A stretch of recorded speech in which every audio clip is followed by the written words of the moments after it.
Welcome, everybody, to the Resistance broadcast. It is TRB Live. Thank you for joining us on this Thursday evening, September 5th. Crisp, cool feeling in the air up here in the Northeast United States. But for wherever you are, whether that's the far reaches of the Star Wars galaxy, Europe, doesn't matter. Thank you so much for listening, watching, being a part of TRB. I'm John. That's Lacey, and we're here to talk to you about Han Solo, actually. We're going to have a discussion later inspired by this post I saw a while back on Reddit. That is essentially because of the way George Lucas told his story. Retroactively, Han Solo just became an absolute nightmare for Darth Vader. We're gonna have a good time talking about that in our main discussion later in the show. And we got some news to get into first. But before we do that, if you are joining us live, thank you very much. Enjoy your time in the chat. Have a good time. Play nice, as always. That's what we do around here. And super chats are available if you'd like your comment read on the show. And also, we're doing Ask the Resistance later in the show. So if you have a Star Wars question you want us to discuss, tackle, pop it in the chat, use the hashtag, and we will get that taken care of at the end of the show. But first and foremost, we got Chili Gilly on screen. Lacey had to get a sweatshirt going, and I did. So how you doing? You all right? You all warmed up, ready to go? I am. Yep. Sweatshirt weather is my favorite type of weather, Mm-hmm. and we're at that point here in the Northeast. It's like a little chilly at nighttime. Oh, perfect sleeping weather. It is that weird time, like it smells like fire all the time outside. Yeah, like October especially is odd because it can still get warm during the day and then it's cold at night, and you're like, but I don't want to put my heat on yet, and you're like, oh my god, it's too hot in the house now. It's a real weird transition time, but it got crisp. I think it was down in the 40s yesterday. Very frosty already. And a quick happy birthday to Horizon Brave in the chat. It was his 37th birthday. Happy birthday. Happy birthday. Awesome. Hope you had and a wonderful birthday. And hello to Australia, who's also in the chat. People from Australia. What is up, Australia? The whole continent's here? All right. Yeah. Yo, Hugh Jackman. Abs Brothers. What's up, buddy? All right. I'm going to be honest. I can't say that name, so I'm sorry. Can you say this person's name? Yeah. Go ahead. Hugh Jackman. No. The person in the chat that says that they're from Brisbane, Australia. Yeah. Tahuaroa. Thanks Nailed for tuning it. in. They call me One Take I'm Johnny. sorry. Do they? Who calls you that? Nobody. I'm trying to make it a thing. Oh, Johnny One Take? All right. I mean, you do pretty well if you do like voicemails and stuff. You haven't done one in a while. A voicemail? Like at the beginning of the episodes? The voicemails? Oh, yeah. Yeah, we got to start getting back into bits. Yeah. We have to put out a want ad or something. But why do we have to do that? Because you and I are grinding. We are grinding. I know. We're doing a lot of stuff. We're doing it. Yeah. We're getting there, but it's a busy time. Like end of summer, early fall is always super busy for everybody. It's just like getting back into school, and there's holidays and there's all this stuff. Just a lot. Yeah. It's a good time to talk Star Wars, because every day is a good day to talk Star Wars. Yeah, Andrew in the chat brings up a great point. He says, you know what fall means? Han Solo season. And that meme of all the girls looking like Han with vests and boots. And that's true. It is Han Solo season. And that's why we're talking about Han Solo today. That pest in the vest. I am guilty of wearing the Han Solo look. I love a good vest and boot combo. Yeah. I mean, vests are nice. They're warm. They're comfy. They're life preservers. Yeah. All right, Lacey, we have some news to get into. But before we do, I think we have to hear from Darth Snips. Oh, do we have a super chat? Hooray! Darth Snips, thank you so much. She said, going to Rose City Comic-Con Portland this weekend, my first con. That's so cool. To meet Hayden and Rosario. Super excited. Any tips for a first-timer? Oh, John, Lacey? why don't you you give tips first. What are your tips? For Rose City Comic-Con. You want me to give tips for Rose City Comic-Con? Yeah. For any con. She's just asking for a con. Didn't you work at Rose City Comic-Con? I did work for Rose City Comic-Con. What tips am I going to... this is what's going to happen. I worked for Rose City Comic-Con, and I brought in a Star Wars story exhibit. Yep. at Rose City And Comic-Con. look what that did. No, I'm just kidding. Kicked off a crazy fan campaign called #Make Soul 2 happen. That's right.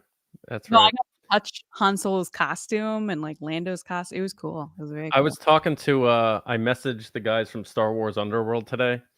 Nice. Because they're going live in like a half hour. So check out their show after ours, but check them out. But Mhm. they were like, yeah, we're talking Make Soul, the latest on Make Soul 2 happened. So I DM them. I'm like, you heard something? What's going on? And they're like, well, it's the D23 Alden stuff. But they're like, trust me, we hear anything about Alden Ehrenreich, we're gonna PM you guys, DM you guys. So they're good guys over there, Star Wars They are Underworld. good guys. Have a good show. Absolutely. Have a good show, gang, and we got to collab with them one day. Yeah, they share Um, my stuff all the time on Twitter. yeah, I still call it Twitter. They they're a share my stuff fun on social media. a fun bunch. Fun Mhm. bunch. So do you All have right. a tip for her? For a tip for Snip? I would say don't try to we always said this with after our experiences with Chicago and stuff, like don't feel like you have to try to be and see everything in terms of like panels and stuff like that. Like anytime I leave a convention, if I don't spend enough time on the show floor, just sort of like people watching and like going in booths and like Mhm. doing the cultural element of it, that stuff is sometimes more fun than anything. So just pop it in a lower gear and just soak it all in, and instead of being go go go all the time. Because I think like when I've been so go go go at conventions, whether it's New York Comic Con or Celebration, I like look back and I'm like, I didn't really absorb as much as I maybe wanted to from a fan perspective. Mhm. Because I wanted to like just go see everything. But sometimes the Mhm. coolest things are like a cosplay right next to you. So just look around, like Ferris Bueller. Stop once in a while. Stop and look around once in a while. Yeah. That is a great tip because I think it's very easy to get overwhelmed at any Comic-Con. My advice is always to pick one thing that you have to do, and then anything else is a bonus. E Even 2 things if you want. I think, like John said, take in things around you. Um, More of, like, really specific advice, always keep a Sharpie on yourself because you never know who you might run into at any time. So Hmm. if you're someone that, like, wants to get your badge signed or you have, stuff that you would love to get autographed, you never know who you're gonna see, like, walking around outside the convention, grabbing a coffee, so having a Sharpie on yourself is always a good idea. Yeah, yeah. And then, hand sanitizer. And socks. That's a Socks too. So hand sanitizer, especially, we're getting into cold season.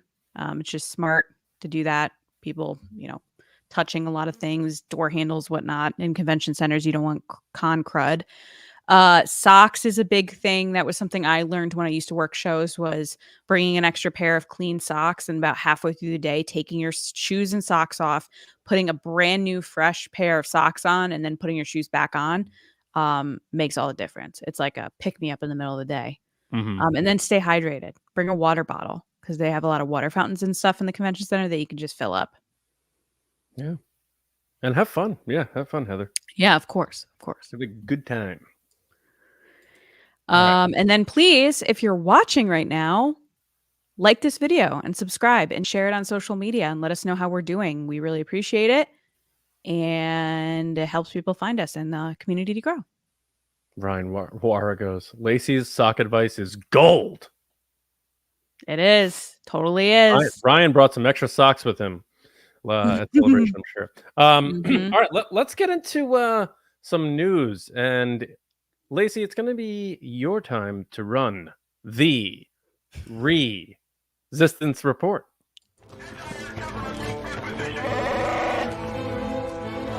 It's the Resistance. I was ready to go, by the way. I learned from previous weeks I was ready to press the button. Mm-hmm. All right. First story. Speaking of Hayden and Rosario from Ahsoka, we did get some news this past weekend about Ahsoka season 2, which all of us are super excited for. I loved season 1 of Ahsoka. It was one of those shows that really caught me off guard. I was not expecting it to be one of my favorite ones that they've done. Mm-hmm. I was never really connected, this with the character of Ahsoka, and I left that show being like, yeah, me too. Yeah. love Ahsoka. So Natasha Liu Bordizzo was at Dragon Con this past weekend. Which by the way, we gotta go to Dragon Con. I know. It's We have to when go.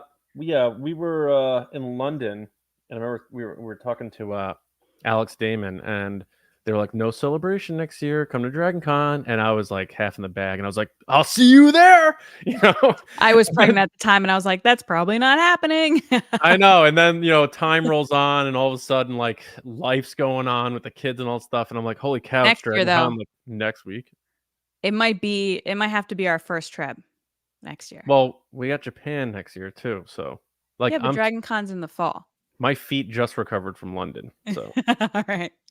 Anyways, so hopefully we'll make it there sometime. Also, fun fact, Dragon Con, the Marriott for Dragon Con is where they filmed Hunger Games, the training center with the elevator. Why does everything films in Atlanta now? Is it cheap, I guess?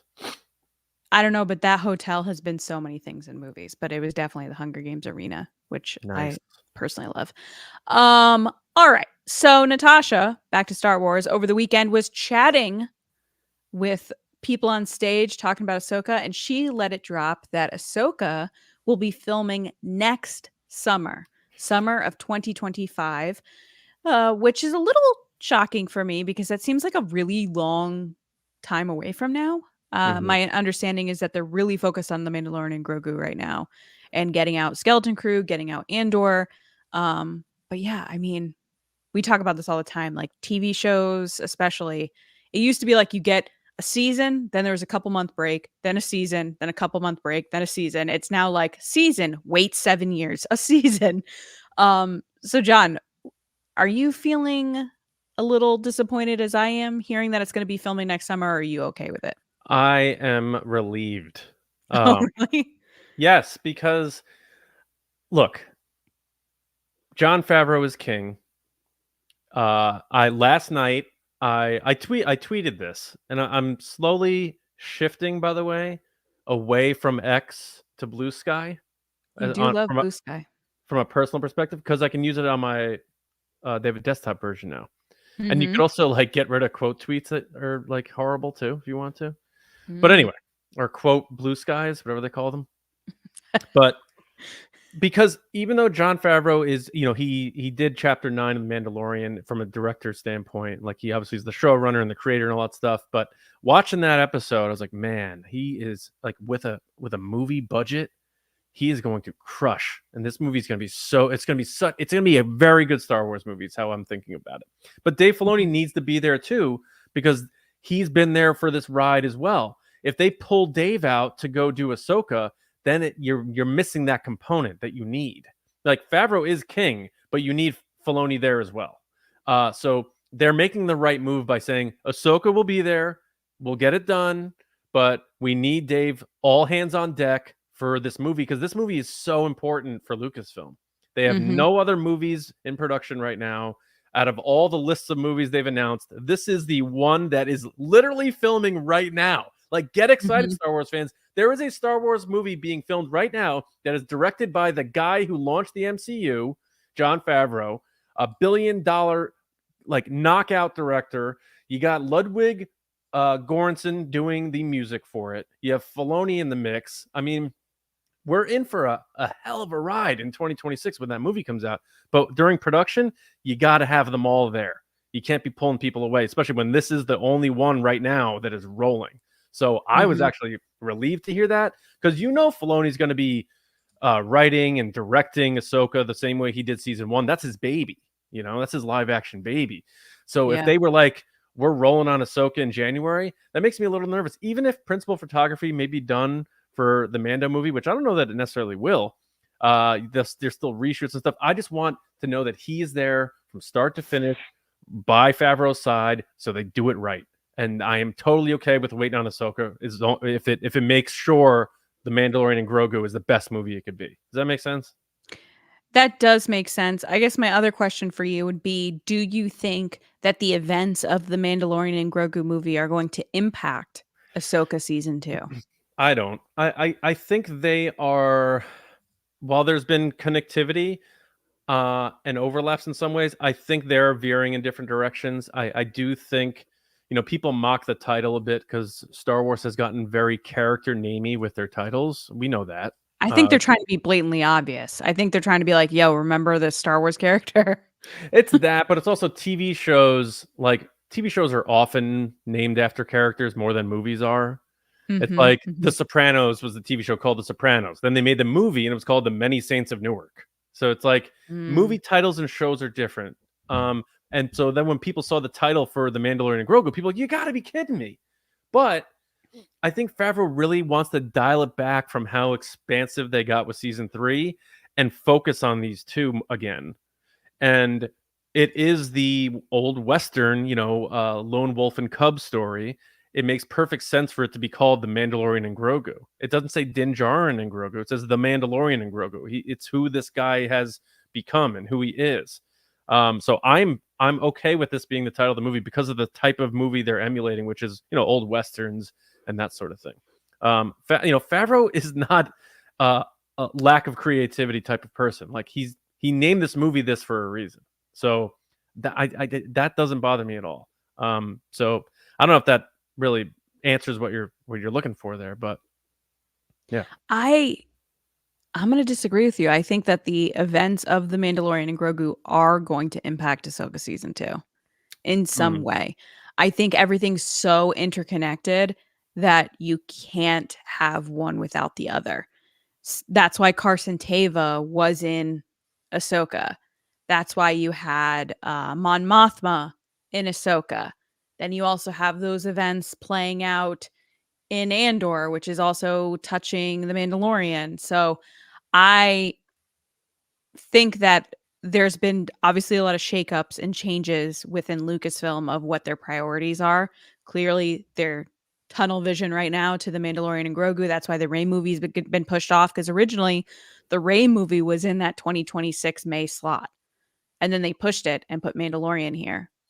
Mandalorian and Grogu, should I say.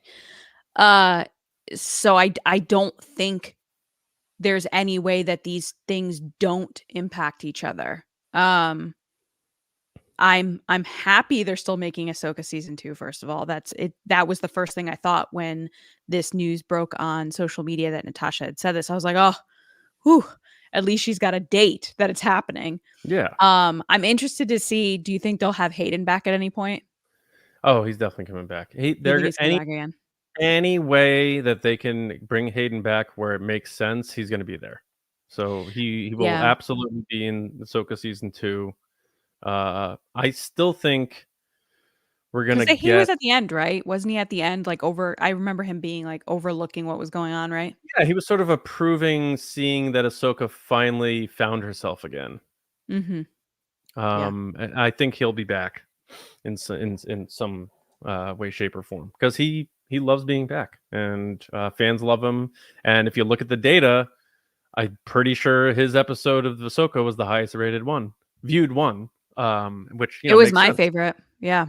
And people who may not be dialed into what's going on with Star Wars TV right now hear that, prequel fans who may have checked out a bit are like, oh, our guy's coming. I'm watching that. I'll watch that episode. I will watch that. And I think he'll definitely be back. The only thing that I'm worried about is, of course, what they're going to do about Baylan Skoll. I was going to ask you to see if you had any thoughts of how they were going to handle that, because I know we've been back and forth. Are they going to recast? How are they going to do it? Yeah. What do you think? They're going to recast. Unless they they may recast. I hope they don't do that thing that where they he gets disfigured and it's like, this is how we're going to get away with it. I hope they just recast it and Star Wars doesn't do that.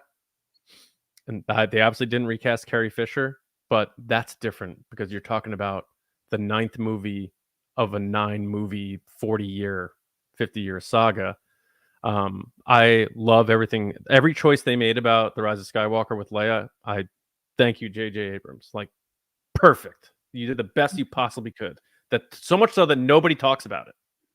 They almost forget. Sometimes people forget, oh, yeah, she was dead. I forgot about that. Because she had an arc in that movie too. She didn't have an arc in the other two, really. But anyway, what were we talking about? Talking about recasting Baylan Skoll. Oh yeah, Ray Stevenson. Yeah, it's a bummer. I loved him. He was so good. I was so upset. I was so upset when I heard he died. And then we watched the show. I'm like, yep, he crushed it. And I wish he got to see this. And the reception the fans gave that character. And we finally got this awesome villain. This awesome villain. And the guy died. It's like, oh, It was poor Ray heartbreaking. Stevenson first. And then now they got to recast him, and they probably will. So maybe they're, taking their time with that too. They want to respect Ray Stevenson, honor him, but also find someone who makes sense, that when we look at the screen, we still see Baylan Skoll, but allow that actor the grace to not feel like they have to do an impression of Ray Stevenson. So there's that careful balance that they have to approach it with. But I'm, again, in closing on this, for me anyway, I'm cool with them not filming till next summer. I think that's absolutely fine. Plus, they're filming it in the same spot that they're filming most of The Mandalorian and Grogu anyway. So, like I said, just get out of the way. Everybody get out of the way. Let Favreau make his movie with Dave, with everybody, whoever they need from ILM. Then once that's done, open the doors and start doing the other projects. Make sure this first movie since the end of the Skywalker saga, is good. And I know it's going to be good because it's Jon Favreau, but you just want to make sure that everyone involved, who was involved with the show, who's involved with the best parts of the best creatives at Lucasfilm, from ILM, Skywalker Sound, make sure everybody's there for that project. I'm okay. Yeah, I mean, there's always concerns of spreading your talent, not just on camera, but behind the camera, too thin with these projects. If you have so many things going on, which there were rumors and sources, etc., saying with like Marvel projects, there was just too much stuff going on, from visual effects people to costuming to all these other things, that they're just like, it's so just thin, too much. yeah. Yeah, so I would hate to see that happen with Star Wars too. I am disappointed though. It seems like these projects are taking a while. I understand that with movies, things take time, but with TV shows, it's a little different. So I just wish we were getting them more quickly, sooner. There wasn't such a stretch between the stories, because I think that people, once you build that interest, people lose it and they move on. Like, people aren't sticking around with certain stories. They're moving on to what's next. And I think more than anything right now, Star Wars needs people to stick around before they drop to the next thing. Yeah. Yep. Speaking of dropping the next thing, this past week, Star Wars Outlaws came out. Yeah. Can I see the next super chat is about Mando and Grogu. Can we tackle that? Yeah. No problem. So first we had a super chat from David Ford. Thank you so much. Who said, TRB, TRB, TRB.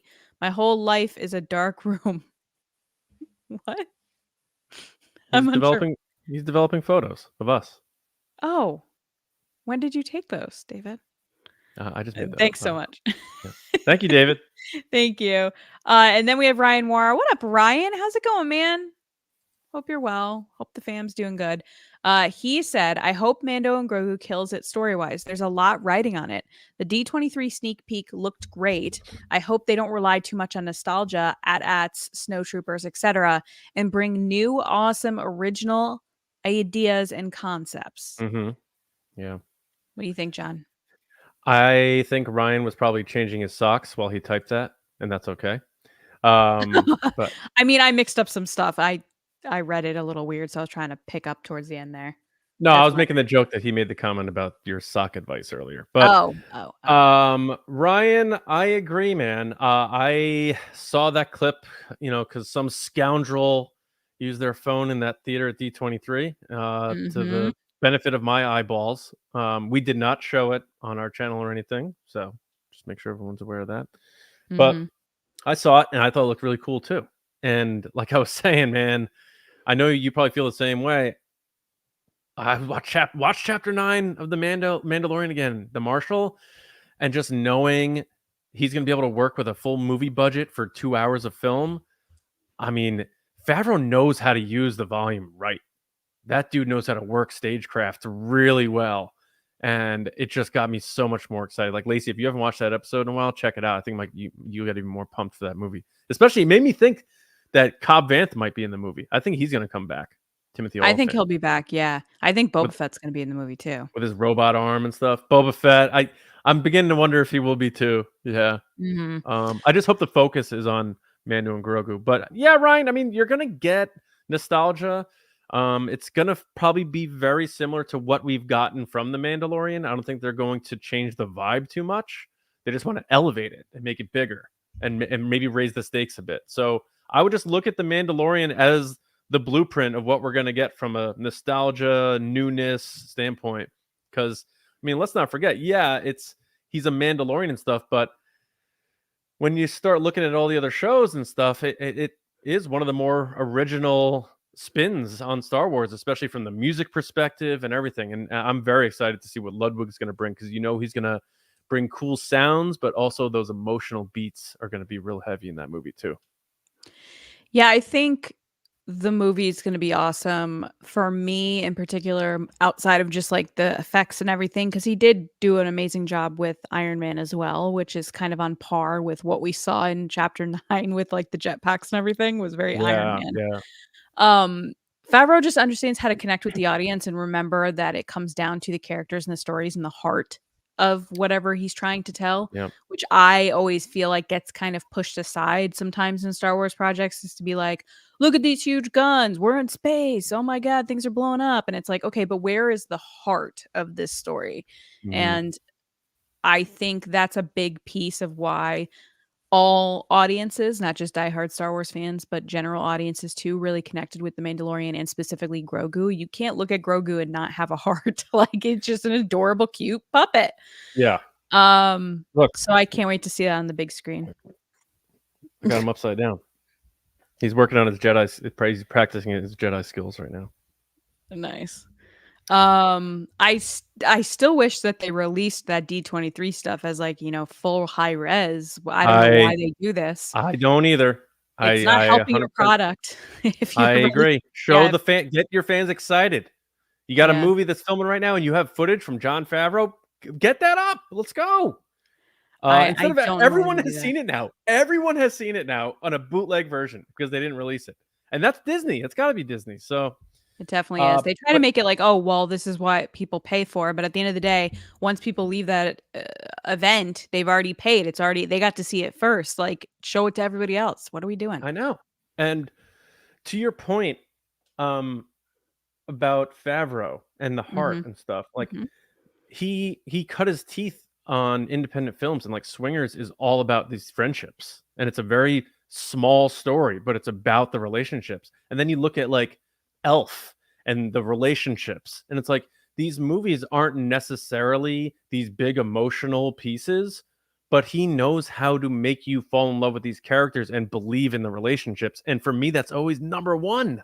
So mhm. I think that's why a big part of why I'm such a Favreau fan is because he now makes these huge movies, but he started with these very small, simple stories like Swingers. Like if you guys like what Favreau's doing now and you haven't watched Swingers, check it out because all the charm is there, and he's in it too. So, Mhm. um, from 1996. But yeah, you're right, Lacey. Like the heart and those relationships, and that really is at the core of Star Wars. So Family is his yeah, whole thing, like, having that yeah, family connection, which is yeah. why I love Elf so much, outside of Will Ferrell, who's, like, one of my Great. favorite actors, is just that family story that's there and that heart like, cheerful Christmas movie, like, how could you not love that? And that's what Favreau set out to do.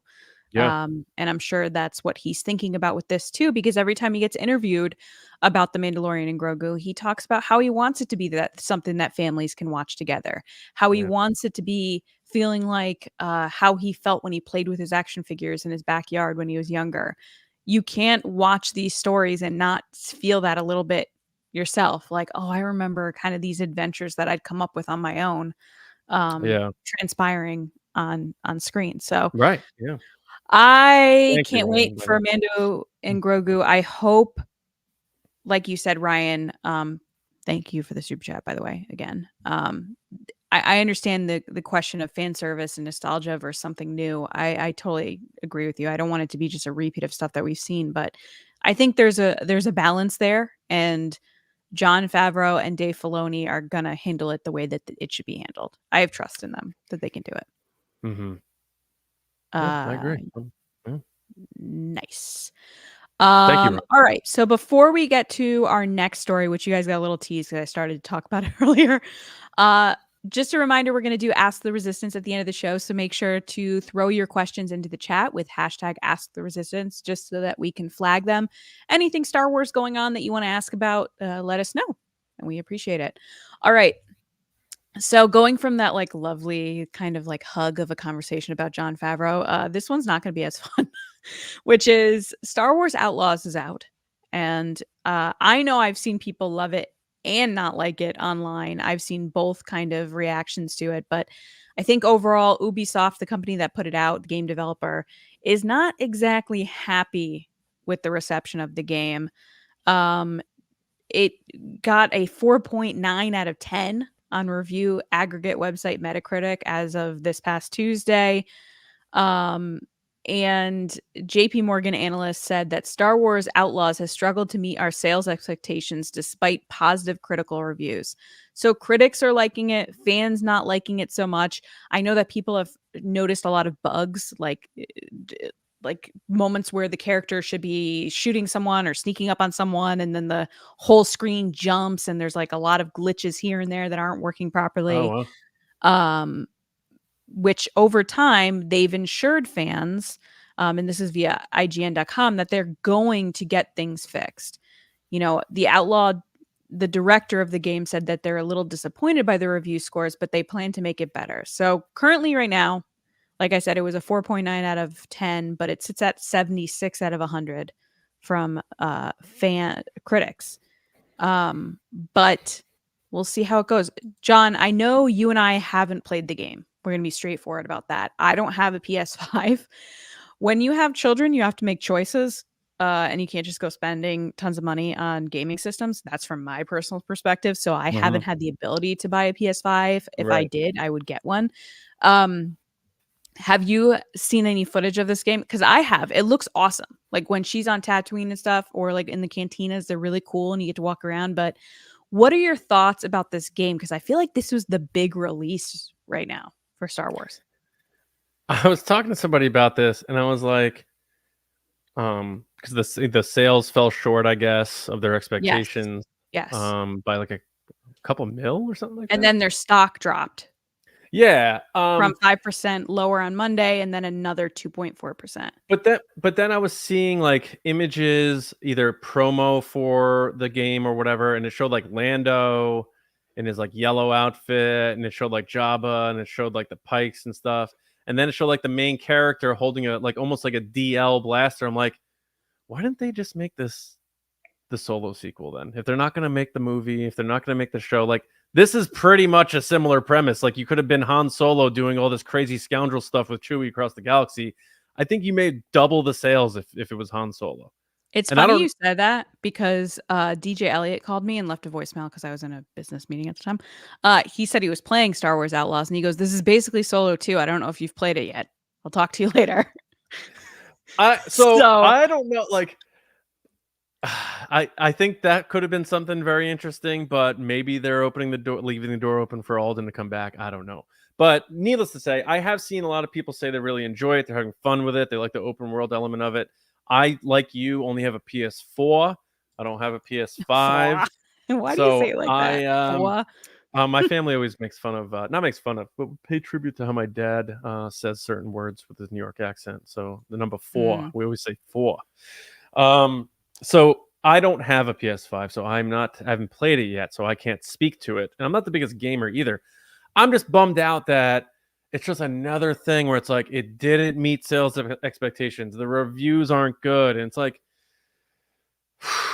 it's just like, I want Star Wars to have wins more than anybody, and they need one badly. And I was hoping this game, because usually games like, I could be wrong, but from what I see online, there's usually not that much, like, I hate the word toxicity, but like people arguing about the games as much. Usually people are like, oh, it's a game. Okay, cool. I'm gonna play the game. I don't know the game. if it's arguing. It's just people are expecting a fully completed game, and that's not what they got. So on Instagram right now, on our live feed there, the watcher, listener person at the Nerdy Bookshelf said that they've heard negative things from friends who have played the game. So what keeps coming back with Lucasfilm stuff, content. I say content because it's TV shows, books, comics, video games, is that people talk to each other. And regardless of what's being said online, because I think you have to kind of take that with like a grain of salt, being like, I don't know if that's the complete truth, but what people are saying to each other and what friends say, or, oh, I heard this, that's what's ultimately hurting them. Prime example with The Acolyte, like week 1 of that show, my husband came to me and was like, I heard that show's not good. He's the person you want to attract. He's not a Star Wars fan. That's I exactly am. right. Yeah. So then you have this other person, Nerdy Bookshelf, thanks for watching, who then says, my friend says that it's not great. Yeah. That's not good. That's not good. What you want is someone to be like, you should be watching this, which is what happened with The Mandalorian. It was, buzz is you important. Yeah. need to be watching this. Did you see the cute baby? Oh my gosh, you need to be watching it. And then everybody watched it. And not for nothing, but I'm looking it up, and most places have this game at over $70 before tax. They're not like, and that's not just physical game. The digital version is also that expensive. It's And just, then it's very expensive to be a gamer. do they do that thing where you got to buy downloadable content too after, or no? Because it's I'm just sorry, can you repeat your question? like the downloadable content that people can buy. Is it that thing DLC? like Battlefront did? I But don't know.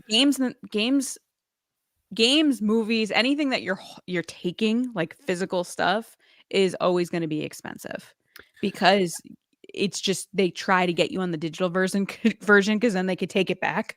They can't take back the physical copy. So yeah, it's just expensive. It's expensive to be a fan of everything. And unless you're getting free copies of everything to review it, it's an investment. And I can understand why people, when they play these games, then get disappointed because they're saying, I just spent $70 on this game and it's glitching and this character's jumping around the screen and I'm not, I can't sneak up on the stormtrooper because I'm jumping across the level.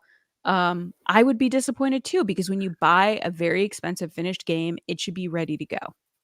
yeah, and I'm seeing people saying there's base versions for cheaper and stuff, and I don't know, but also like things are very expensive right now, and people are tightening their belts across the board, so that's a part of it too. Like, it's not that the sales. I'm not trying to make an excuse for them or anything like that, because it does seem like half people didn't really love the game, half people do. So there is Sure. legitimacy to the I've seen both. reviews. Yeah. But people are tightening their belts a bit, and maybe they aren't buying video games as much, and there's a lot of other things that are taking people's attention as well beyond video games these days. And I don't know how much little kids are playing video games as much either. So there's a lot of variables into it and stuff like that. And the last point I want to bring up, because I saw another comment in the chat, I'm just going to be honest about it. It's like, did your person hear that from hateful YouTubers and stuff? And it's like, not everybody goes on YouTube to find out what someone they don't know's opinion is of Star Wars. And that includes us. Like, my brother likes Star Wars. He goes to see Star Wars movies. He plays things. He watches stuff. He develops his own opinion. And he was like, I did not like The Acolyte.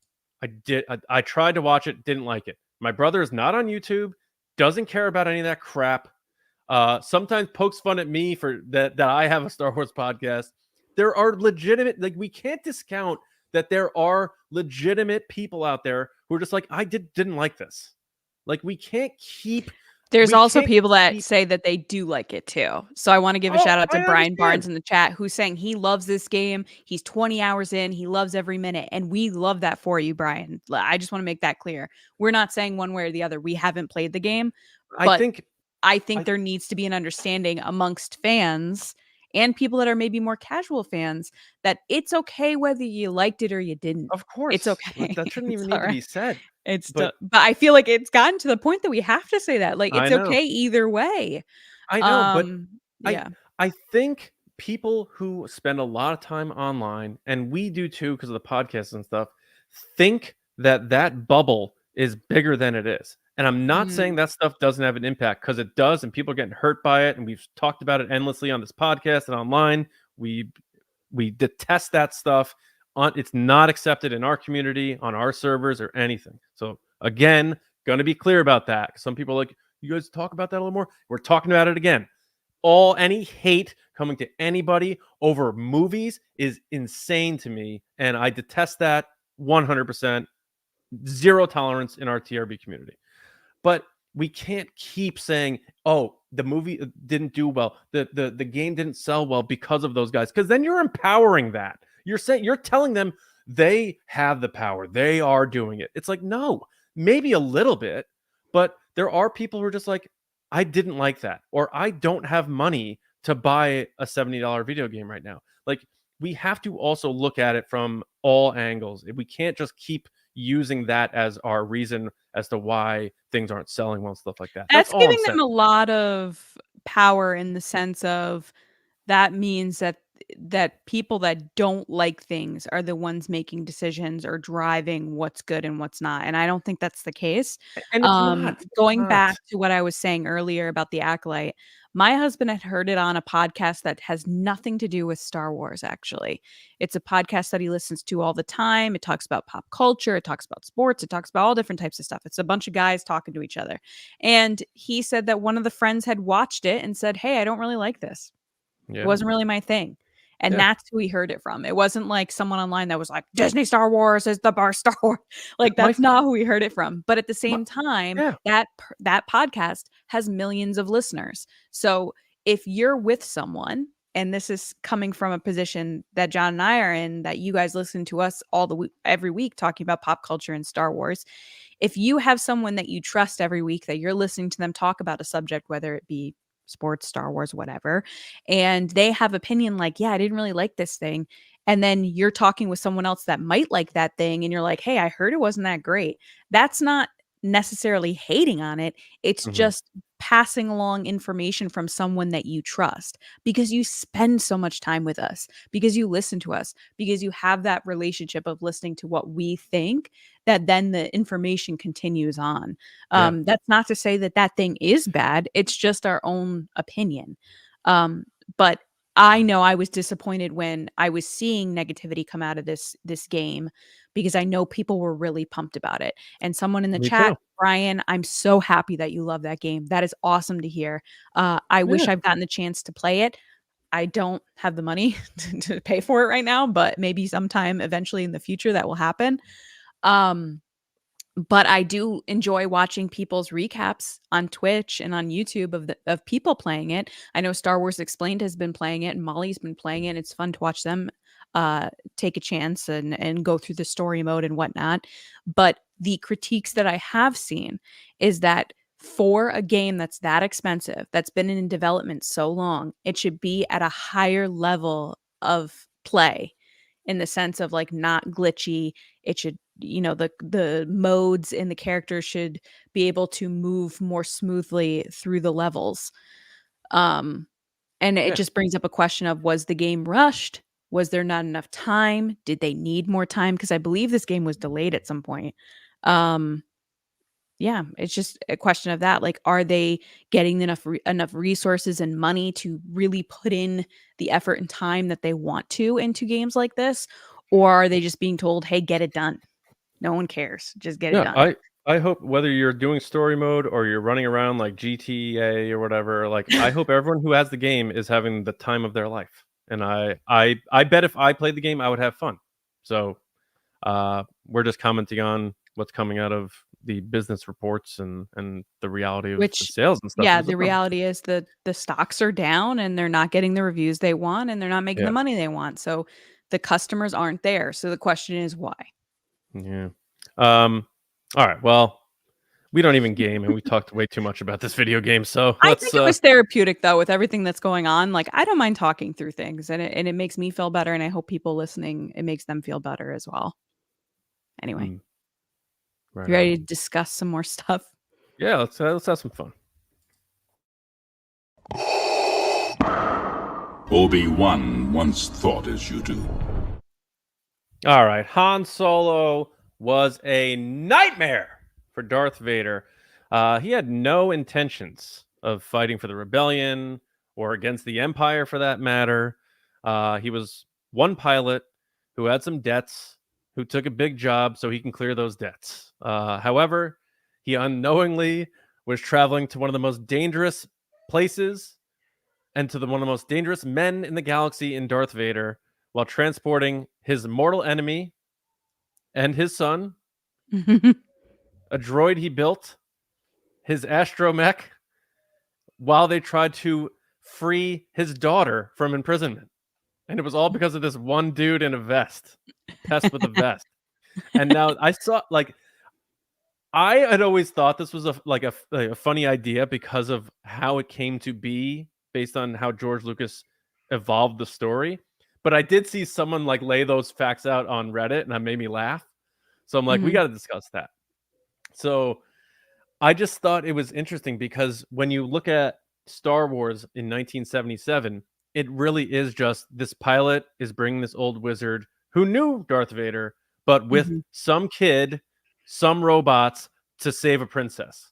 And that carried through Empire Strikes Back until they wrote the drafts where Darth Vader is revealed to be Luke's father. Then when you do the Luke thing, and then in Return of the Jedi second draft, Leia becomes Luke's sister. Didn't happen until Return of the Jedi. And then the prequels come out, and Vader had built 3PO, and R2 was his droid. All of a sudden, A New Hope becomes very intimate and very familial real quick when it wasn't that way when it first came out. So because of the way George told the story, now Han Solo in A New Hope is a nightmare for this guy. And it's just so funny to think about because it carries over to Empire too. So I just thought it'd be a fun chat to talk about in retrospect. It's specifically A New Hope, but also The Empire Strikes Back because he's evading him constantly. He's doing the tricks where he's floating away with the garbage and he's flying away in light speed, and Vader, he's choking out his officers because they let him get away, and he's hiring these gross bounty hunters because he can't find them. Like Han Solo drove for years, because you got to remember A New Hope and Empire, there's like a 3 years between the two. So for like 3 years, he's been a torment on this guy until he finally captures him and stops his blaster and freezes his ass. It's so what do you think about this? We haven't really talked before we I put the topic out there. We haven't really discussed it much, so I just want to get your take on this. It's comedic in a sense, but it's also cool that Han Solo is just this pain for Darth Vader. He is like the ultimate guy to just get away with everything, which is what makes the character so comical to me. And like, no matter what he does, he gets away with it. Even when he gets put in kryptonite or carbonite, oh my God, carbonite, he eventually gets away with it anyway, because they get him out of it. But yeah, I can't help but think of the whole getting away from them and sticking on the side of the ship in Empire. That it's just like, he's like, what do you mean you lost him? Where is he? And he's just like, what? Like, nowhere. It's just, and then the ultimate thing that he's, with his old daughter, when we eventually find out that it's just like the bad boyfriend that won't go away. Like, this is the guy you choose of all the men in the galaxy. And, he has the best of the best working for the Empire, all these smart scientists and commanders and admirals and all this. And they can't get this guy. They can't get this smuggler, and with this crappy ship and this like dog that hangs out with him, like he can't capture them and take care of the problem. It just keeps getting away from him. No matter how many ships he has, no matter how powerful he is in the Force, it doesn't matter. Yeah, exactly. And like all those things happen in A New Hope. And again, we have to look at it retroactively because of how the story was told thereafter. But it's like, we don't know if Vader even saw 3PO or R2 on the Death Star, so maybe push that aside. But that aside, he's like, who's this guy bringing Obi-Wan? I thought Obi-Wan was dead. He's like, Tarkin, who knows what happened to him after our second encounter. But then he obviously did not know that Luke was his son or Leia was a daughter. So from Vader's perspective in A New Hope, he doesn't see it that way. But us as fans, we're like, dude, this guy is bringing all of this like storm of this guy's life back to him, and he doesn't even know it. Han's just like, all right, I'm going to drop these two off. I'm going to make some money. I'm going to go pay it off. Little does he know he's flying an atomic bomb of emotion to Darth Vader. And not only So that, he's just overall causing so many issues with, bringing people into the Death Star. Then he takes away Princess Leia, who's like his ultimate kind of prisoner, takes mhm. her away, gets through all his men, then leaves. Then they end up blowing the whole thing up. Like he just sets off the chain of events that like ruins Darth Vader's life even more. Yeah, and at the end, he he probably thinks like, thank God, at least that guy left. I can, take out these X-wings, and then Yahoo! He shoots his wingman, kills him, and spins him out into space. And like Vader's like gotta be like, you gotta be kidding me right now with this This guy. guy again? Yeah. And if they were on the same frequency, he hears him saying, Yahoo, you're all clear, kid. Vader's spinning like, oh my God, this guy. And then I had this my own headcanon about Darth Vader where Return of the Jedi, when they use the stolen shuttle, Mhm. and Vader's like, where's that shuttle going? And they're like, Shuttle Tydirium, where are you going? And he's like, parts and technical crew for the Forest Moon. That's Han talking. Vader's Yeah. probably like, that's him. He's Again? so forget like Because he watched him get frozen, by the way. He doesn't know that he's out. he interrogated him. He knows his voice, no doubt. So like it's always like Should a Luke. him is what he's thinking. Yeah, it's Luke saying like, I shouldn't have come. I'm endangering the mission. And we're all thinking like, oh, he's sensing Luke. It's like, no, he hears Han Solo's voice and he's like, it's my time. I'm finally going to get this guy for good. He goes, let them land. I'll deal with them. And I know that's not really the story, but it's when I want to have some fun, that's my headcanon about Han and Vader. But Vader does ultimately get the best of him. Not the best of him, but he does get him pretty good in Empire. So I still think Han outweighs Vader when you consider the fact that Han is regular dude and Vader is, according to Dave Filoni, the greatest Jedi of all time. So Right. Han, And he still gets kind of usurped and or tricked out of many a situation by the hey, I'm driving a falling apart ship guy. I know, like think about it. Like Darth Vader, the second most powerful person in the galaxy, in the government during that time, besides, of course, Sheevy Babes Palpatine, the Emperor, respect. Mhm. Is so tapped out on how to find this stupid clunk of junk YT freighter that he hires bounty hunters. One guy is all bandaged up, looks like he just came from a weekend bender in Atlantic City. Then you got like Bosk, who's clawing his gross toenails over the edge. You got Boba Fett, who's talking back to you. Vader's got to be like, I thought at least when I ruined my life and became this robot menace that people would start respecting me. But he's like, no, I got this idiot in a dented helmet talking crap to me. I got this moron in this piece of crap ship evading the most expensive government in the history of the galaxy. Right. I got to get rid of this guy. And it just, yeah, we can't track this ship. How are we unable to track this ship? like we always talk about Han and like Jabba, Han and Boba Fett, Han and Leia, but even though there's not many interactions between Vader and Han Solo, the way that Han revolves around Vader, he's all up in his business. And like it's a cool way to revisit the original trilogy, all because George decided to really make everything like close and tight. Like when the prequels, yeah, it was probably fan service that how do I get C-3PO and R2 in this movie? Because I can't bring back the original actors because of age. I can bring back these droids. I can bring back Yoda. I can bring back Chewie. So let's have Anakin build the droid. Let's have R2 out of all the billions of astromech droids in the galaxy. That one droid is going to be Anakin's R2 droid. So then, because of how George told the story, it's like, it's so funny that Han Solo, everyone on Han's ship except Chewie, has a problem with Vader or has some connection with Vader. And it's just so, I love it. It's kind of stupid, but I love it. I absolutely love it.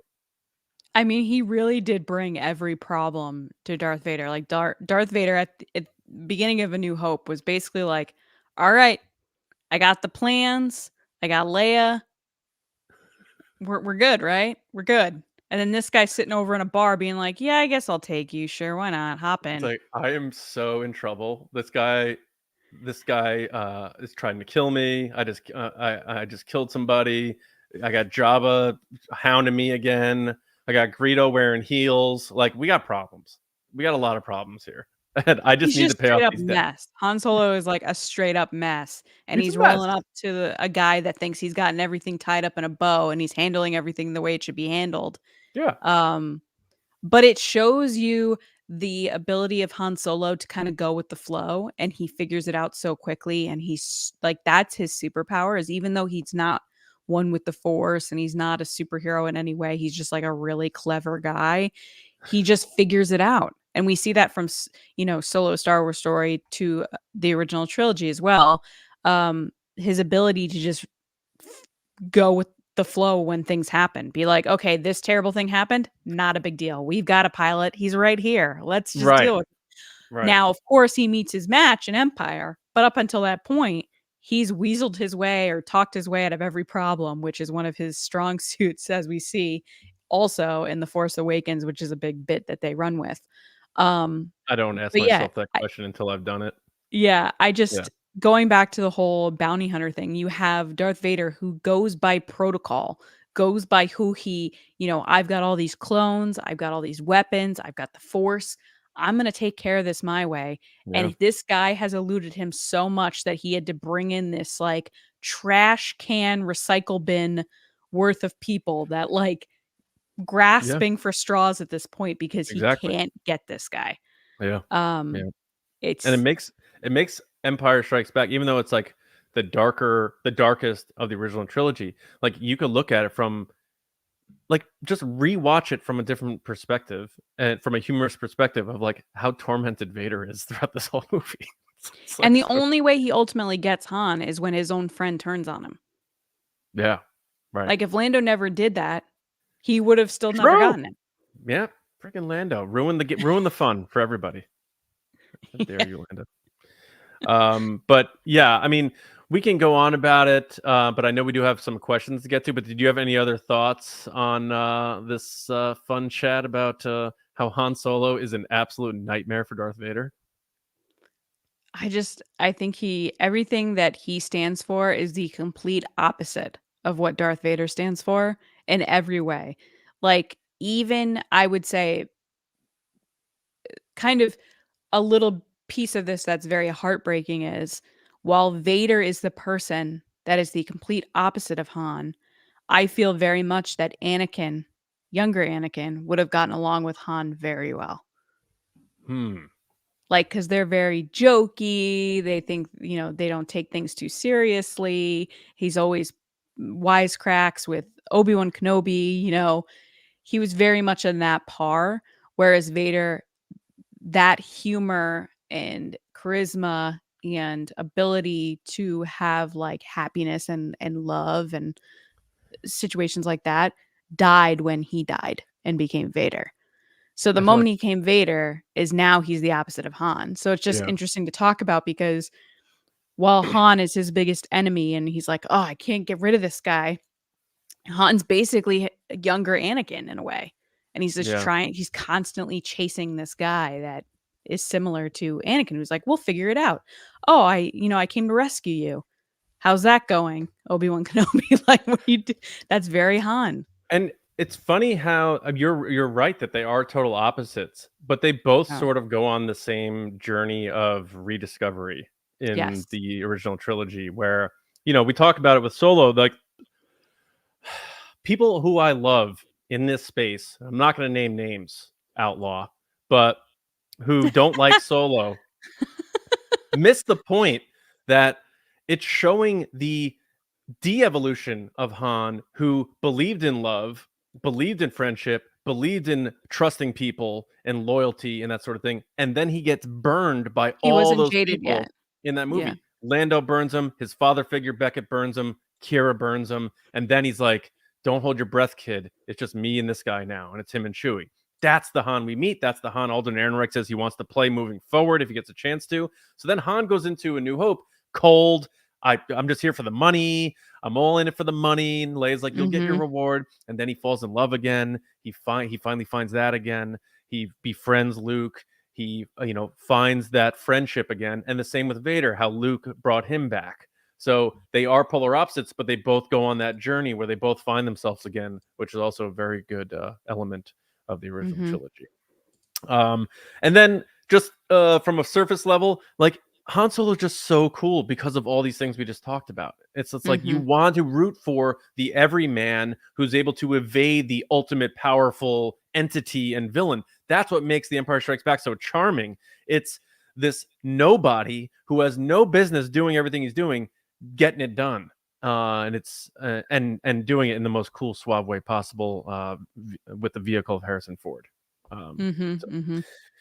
But I know we have a lot of stuff starred. I know we have some super chats. So why don't we move this train along onto Ask the Resistance?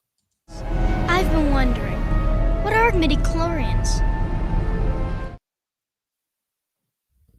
All right.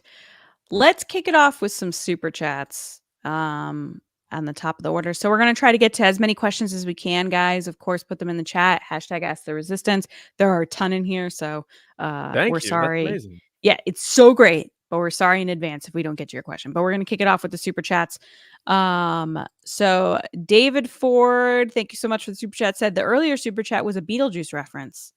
Oh, Deep I cut. can't wait to see Beetlejuice. Very I excited. know.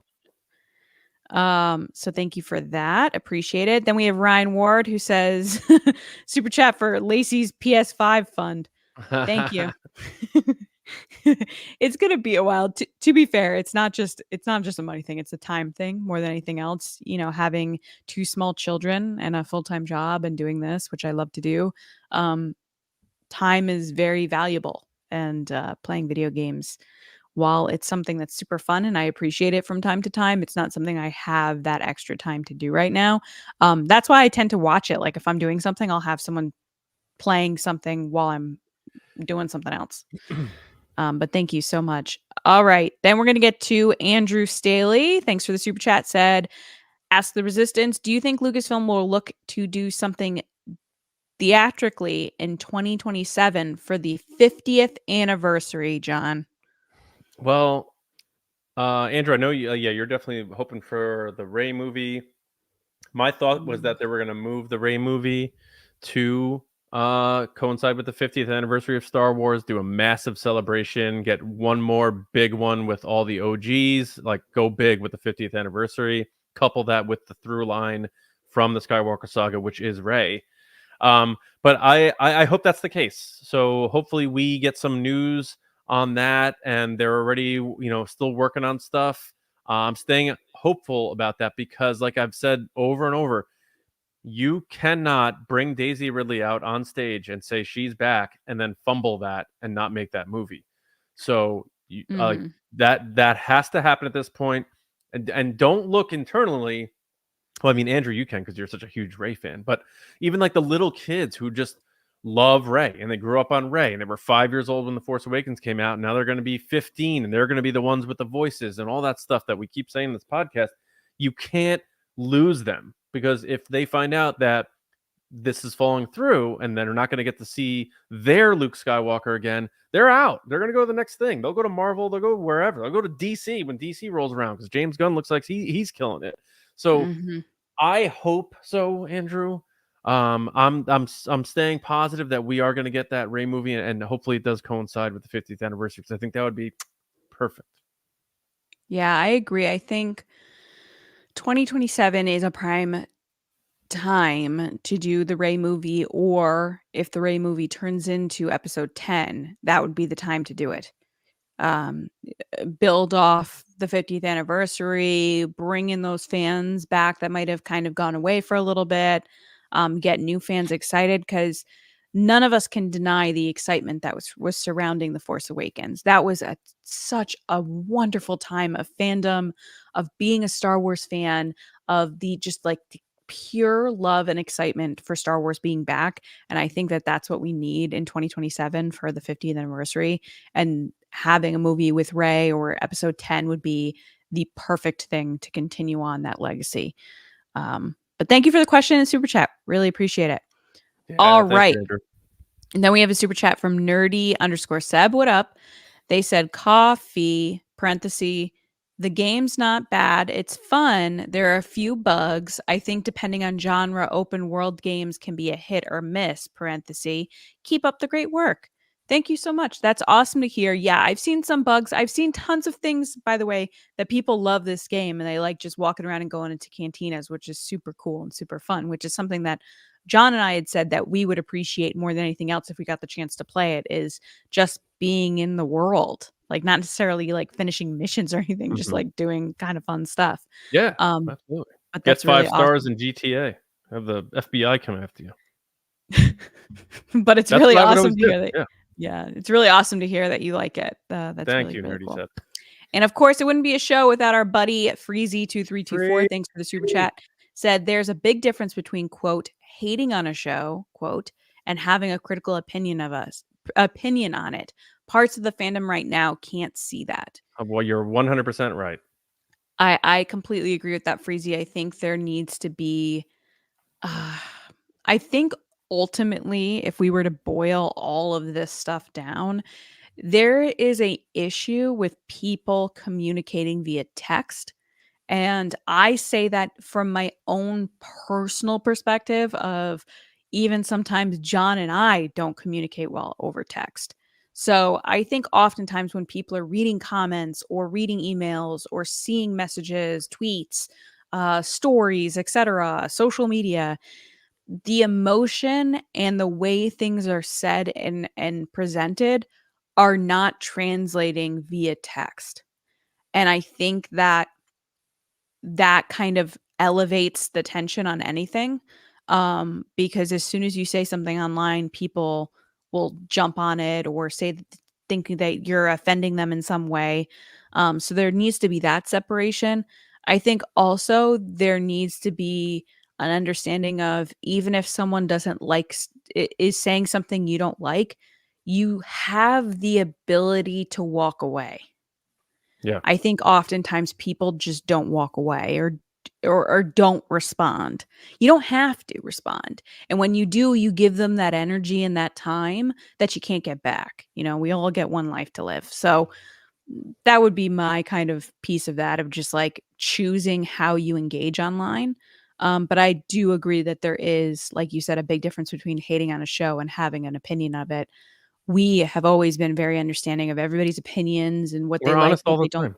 Yeah, Yeah. there are tons of things that I don't like and I like, and there are tons of times that people criticize me for liking and not liking things, and that's okay. I kind of took on that position when I put myself out there on a podcast, but yeah. Any thoughts, John? No, just yeah. I mean, we're honest all the time on this show, and the best compliments I get about our show is that you guys are honest and you guys say what you love, but you also criticize things that maybe you didn't love, but you do it in a respectful and mature way. And when people say that to me, it hits me right here, because that means a lot, because that's tough. It's hard to do, and I'm not tooting our own horn, but I'd like to say that we're mature adults, and it's not hard to do that. So thank you, Freezy. Agreed. Appreciate the support. I do want to say one thing, and I have been trying to do this myself, is ultimately a lot of us are guilty of this, of when you don't like something or something isn't what you want it to be, you tend to voice that opinion and voice that comment, and then you don't give the positive. Like if you like a content creator or you like something or a service or a product, you tend to not say anything because it's so great. You don't need to say anything. I would implore you to also, when you're voicing your opinions online, make sure to share the positives as well, because they can really change someone's day, week, month, life. Uh, I know it helps me sometimes when you get bombarded with all this negativity all the time.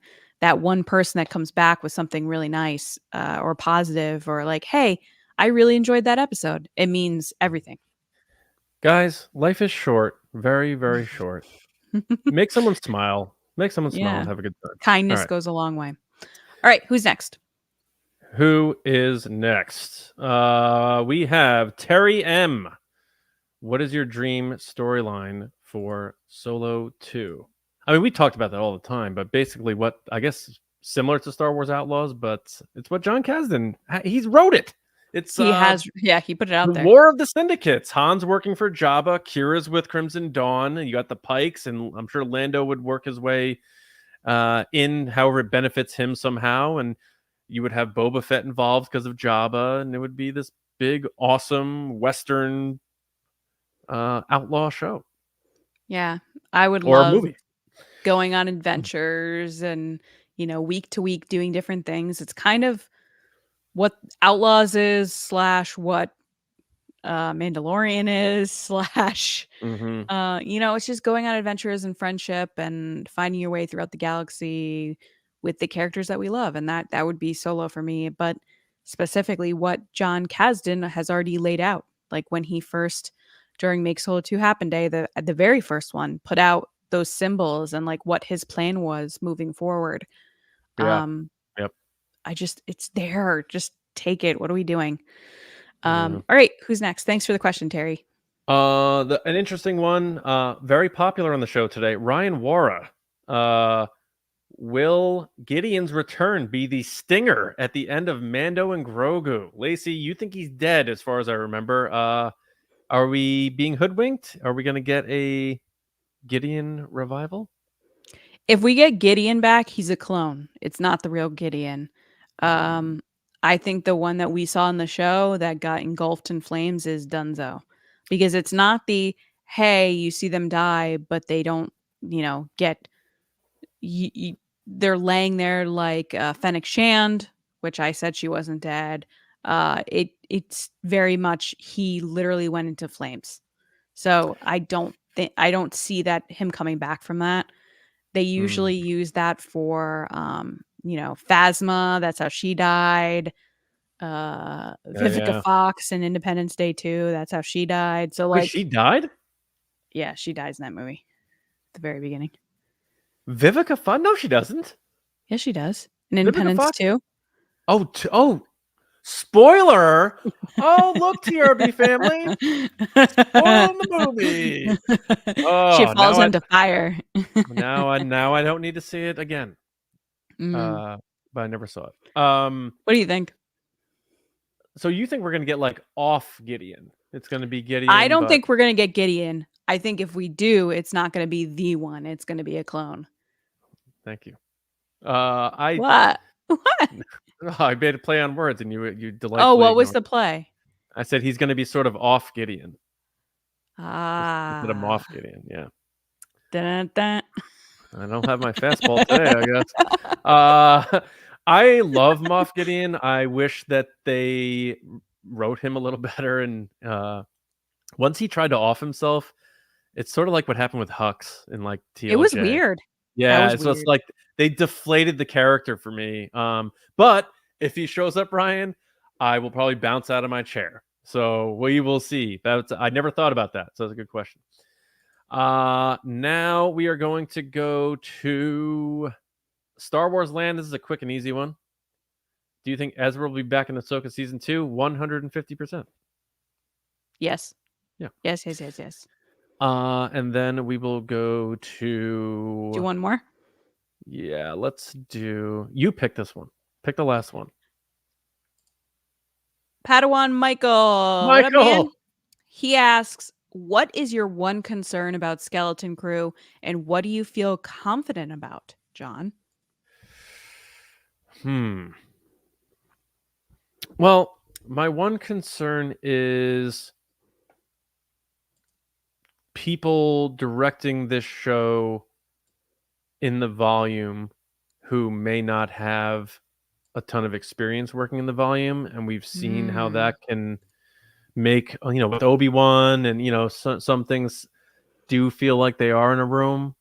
So maybe some of the direction, because I remember at Celebration seeing that Acolyte footage, and I left that room saying that is the thing I'm most excited about, and it wound up being my least favorite Star Wars show. And I say that because I saw the trailer for Skeleton Crew and I was like, this looks really good. I'm really excited to go on this Amblin adventure. There's a lot of things, a lot of scenery, a lot of little nooks and crannies to look at. Love that stuff. It feels cozy right in that time of year too, holidays. And who knows how it's going to end up looking at the show. What am I most confident about? Jude Law. I think Jude Law is going to be great. I think he's going to be a lot of fun to watch in this show. So that's what I'm most confident about. Those are great answers. My concern about Skeleton Crew is that they're going to try too hard to make it Stranger Things, or they're going to try too hard to fall into kind of those tropes that we expect from Goonies or other coming of age I stories that gotcha. are very predictable. Show me something new while also being nostalgic and fan service and connecting to those things that we love, but don't tell me Stranger Things with Star Wars. Like, I want its own thing. And then what do I feel confident about? I'm going to 100% agree with you, John. It's Jude Law. He is amazing and everything he does is good. Yes. So he's going to shine in this project, whether it's good or not. Yeah. I feel confident that this show is going to be good. I just hope it doesn't fall into too much. Hey, remember this thing? Hey, did you get this reference? Like, because you just isolate an audience that doesn't get them, and feels like they have to like know other things or watch other things. Because it very much reminded me of when John and I were doing trivia, and it felt like automatically if you didn't know something, you felt bad about yourself. Like you felt like, oh, I'm such a moron. I didn't know that there were 4 cups on the table in this scene. And that's so silly to put your worth into connecting all the dots with Star Wars. So I just hope that people are able to enjoy this show in a way that they don't have to know every single reference and Easter egg and moment and thing like that. And just know that that doesn't mean you're a fan or not, whether you catch those things. It's okay to just enjoy it. And I hope that people treat these kids with respect. I think that's another big concern of mine is people tend to once again disconnect that they'll say, oh, well, it's just a character, so it doesn't matter. But these are still kids. So I hope that people treat them like children and they don't disrespect them or treat them poorly like we've seen other child actors be treated in the past. I feel good about that because Yeah. the kids from Obi-Wan got nothing but love. So I feel like Eh, even little Leia did not. I'll admit, I I don't. thought her character was annoying. Yeah, but the actress didn't get attacked or anything. That's true. No, no, Yeah. no. You're That's totally what I right. don't. Yes, Yeah, yes, you yes, want to yes, talk yes. about? Oh, I Yeah, didn't yeah, want little Leia. That's fine. yeah. But no one was like the way Jake Lloyd got treated. Yes, that's what I'm hoping not for. Yeah, yeah. So I Yeah. think people have moved on from that because even the worst people online, like I think that's their line where they're not going to go after I would kids. hope that's the line. Yeah. I mean, I wish the line was further back, but we got to take what we can get, I guess. Yeah. But yeah. All right. So yeah, that That's wraps it. it, right? So thank you Yeah. everybody for the questions. Please bring the questions. We have Will of the Force. Patrons can submit there, but also it just makes the show so much more fun. And you guys bring up things that I never think about that I think is Mhm. very cool, like the Gideon thing and what have you. So, and I feel bad that we couldn't get to all the questions, but we are running up on time here, and I'm sure people want to go watch football or people want to go to Beetlejuice or whatever. So, we just want to thank everybody, whether you joined us live or you're listening on your favorite podcast app. Just do us a quick favor. Subscribe to the show if you haven't yet. It's free on youtube.com/@TRB podcasts. You also get Nerdy and Nice, our pop culture movie TV podcast on there as well, which posts Mondays. And then your favorite podcast app, Apple, Spotify, wherever. TRB is probably there. I think we're on Amazon. We're all over. Find your favorite spot. Subscribe when our episode comes out. Give it a listen. Have a good time. And that's really what we're trying to do here. So thank you. And spread the word. And of course, if you like what we do here, hop over to patreon.com/TRB podcasts. Now that the craziness of summer is over, Lacey and I are working behind the scenes on some fun ideas, including some movie watch alongs and that sort of thing. We also do stuff for Nerdy and Nice there too. So if you like all that stuff, you're going to get the full TRB Patreon experience and the full Nerdy and Nice one. And tiers start at $5. And the 2 people you're looking at here are the whole TRB machine right now. So your support goes a long way. So thank you all so much. And again, patreon.com/TRB TRB podcast. We appreciate any and all support. And if you can't, totally understandable. Video games are outrageously priced, so I completely understand. But a big shout out to our generals and spice runners, Carmelo, John Reese, Jetta Rosewater, Frank Grande, Nick Kratz, Chris Morales, Brian Smith, Danny, Mike Ramori, Brendan McLaughlin, Sneaky Zebra, Dave Hornack, Jolton Jedi DiMaggio, Colin Cormier, and Steven Garrow. And the Spice Runners, David Probus, Neil Shaw, Kendall Gellner, Andrew Staley, Jeremy Myers, and the Fort Worthian, and everyone in the TRB community. Thank you for allowing us to preserve this as an awesome spot in the Star Wars fan galaxy. It means a great deal to the both of us. And for me, Johnny Hoey on Blue Sky, so X as well, and my movie podcast, Just Like the Movies. We just put out an episode on Caddyshack. They actually blew up a golf course, which is nuts. Lacey, where can people hit you up to talk about all this good stuff? People can find me on social media at Lacey Gillerin and on TikTok at It's Lacey Gillerin. And I do want to give a shout out to our Patreon community. You guys remain some of the best fans in Star Wars and just in general. You're really awesome people. We kicked off this past week our TRB football, Final Fantasy Football League. Final Fantasy? I keep saying this. Fantasy Football League. I keep saying Final Fantasy because it just sounds so good. And it's I would lose because I've never played that. I know I have, so that's why I keep saying it. Whatever. Fantasy Football League, which shows you how much I know about it. And we had a full draft, and it was a bunch of us just chatting together for hours about football and like picking players and just being like, I don't know what I'm doing. But then like just savages picking. I got Travis quarterbacks. Kelce, so I picked 2 quarterbacks. Early, people were picking like 2 quarterbacks too early. It was just, that was me. You're talking about people. That was me. I did Patrick Mahomes early and Travis Kelce early and then Kirk Cousins early.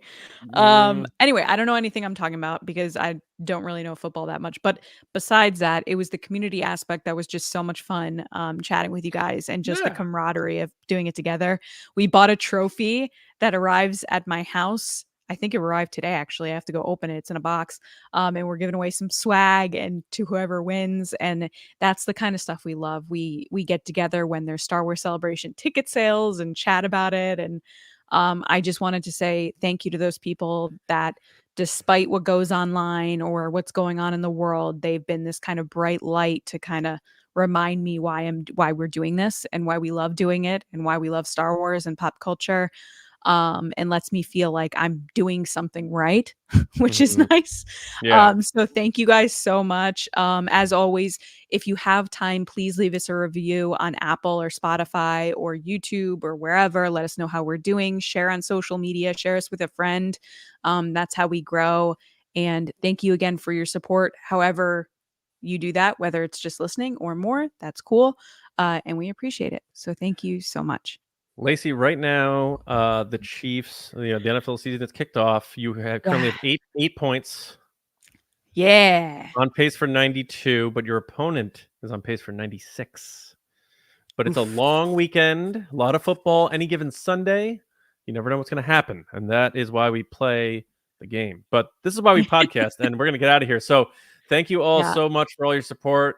We love you dearly, and we will see you next week on TRB. And of course, again, Nerdy and Nice Monday. If you like Beetlejuice, comic book movies, all that other fun stuff that we talk about, the way we do here on TRB, check out Nerdy and Nice. It's on its own feed. We appreciate it. We're trying to grow that too. Thank you all so much. So from the two of us here at the Resistance Broadcast, until next time, we will see you around, kids.